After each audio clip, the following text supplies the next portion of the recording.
Penjahat akan selalu berusaha mendapatkan akses dari si korbannya. Apa yang dicuri dari si korbannya, yaitu kredensial, entah itu password, entah itu PIN, OTP, dan sebagainya. Mereka menggunakan teknik yang disebut dengan social engineering.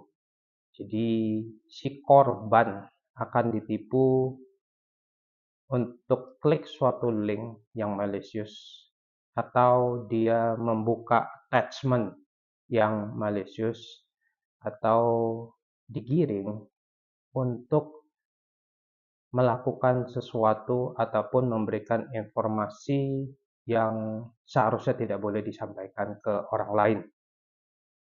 Bentuknya macam-macam, bisa jadi dia dapat email yang seolah-olah dari kantor, atau seolah-olah dari bosnya, atau seolah-olah dari pihak asuransi, atau dari payment e-walletnya dan sebagainya. Yang isinya bisa jadi ada logonya, persis misalnya logo banknya tersebut, logo company-nya tersebut, logo asuransi dan sebagainya persis. Lalu digiring si usernya untuk melakukan klik, ada linknya. Bisa jadi kalau korbannya itu adalah orang technical, dia akan dikasih suatu redaksional di emailnya itu bahwa akun Anda akan kami blok kalau tidak klik link ini dan sebagainya. Jadi macam-macam. Paling populer misalnya, biaya transaksi akan jadi sekian, kalau tidak setuju silakan klik linknya ini dan sebagainya, dan kita udah pernah mendapatkan banyak sekali. Nah, jadi harus berhati-hati jika menerima pesan ataupun email ataupun lain-lainnya yang malicious.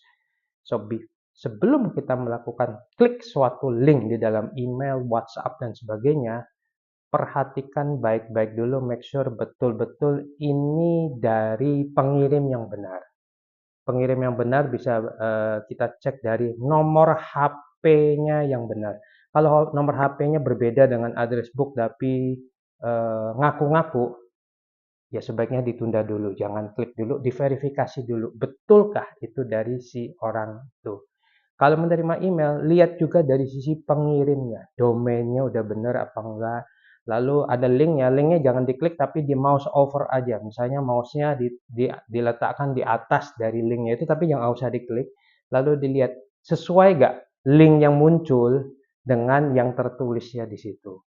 Jadi kita perlu berhati-hati. Social engineering juga bisa berusaha mengambil second factor authentications. Misalnya kalau kita masuk ke perangkat baru, ke WhatsApp atau apa, biasanya mereka akan ada authentication yang dikirim ke SMS. Nah, attacker juga akan berusaha mendapatkan informasi itu. Jadi ada kasus, misalnya tiba-tiba ada seseorang yang mengundang ke dalam grup, lalu dia bilang, tapi ini grupnya grup spesifik ya, grup yang khusus, nanti biasanya dapat SMS ke nomornya itu. Nanti kamu kasih tahu saya ya nomor di SMS-nya itu supaya saya bisa segera masukkan ke dalam grup. Itu salah satu bentuk penipuan secara sosial medianya di situ. Social engineering ya, sorry.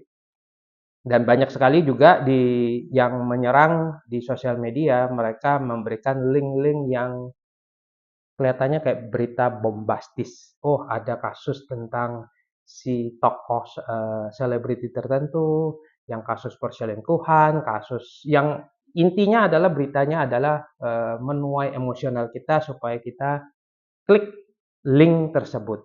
Ya, jadi harus berhati-hati. Bentuk lain juga adalah dia menawarkan sesuatu, begitu kita klik, dia minta dulu kita register dulu ke dalam situsnya. Dan registernya itu bisa dalam bentuk kita mengisi kredensial kita yang benar, yang gunakan untuk sehari-hari. Jadi kalau kita mau masuk ke link yang nggak jelas itu, kalau memang betul-betul nggak butuh banget, nggak usah. Tapi kalau memang penasaran, jangan menggunakan kredensial yang milik benarnya. Karena email address itu adalah identitas.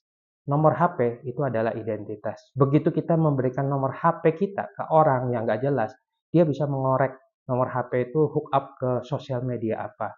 Karena kalau terjadi sesuatu dengan nomor HP kita, begitu repotnya kita harus mengurus. Kita harus ke bank, ganti nomor HP-nya, karena nomor HP-nya itu terhook up dengan nomor rekening kita dan sebagainya. Jadi berhati-hatilah dengan yang kelihatannya tampak sepele, tapi akan menyusahkan kita banyak. Demikian, semoga berguna.